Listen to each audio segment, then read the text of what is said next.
Aus einer Idee entsteht eine Vision und daraus entsteht ein Tanz oder eine ganze Produktion. Das ist ein langer Reifeprozess, immer auf die Tanzgruppe und die Tänzer zugeschnitten. Jedes Jahr die Tänze zu optimieren, anzupassen, dem Können der Tänzer angepasst zu verändern und in fast jedem Jahr einen neuen Tanz zu entwerfen, das ist kreative Arbeit.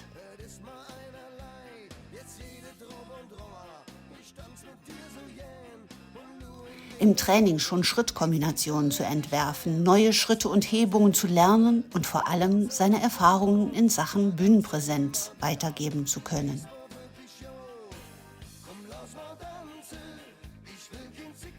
Mit unserem tollen Hebetrainerteam Kevin und Judith die richtige Hebe- und Tanztechnik zu vermitteln. In der letzten Session habe ich mit Judith das Hebetraining der Kölsche Sternepflege übernommen und gemeinsam kümmern wir uns um eure körperliche Fitness und die Technik hinter den Hebungen. Wenn auch du Lust hast, ein Teil dessen zu sein, komm doch einfach mal vorbei.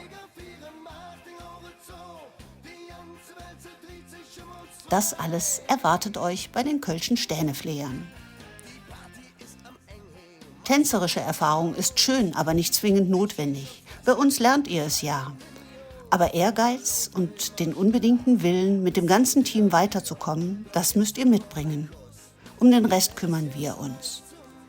Also bewerbt euch zum Probetraining auf unserer Webseite.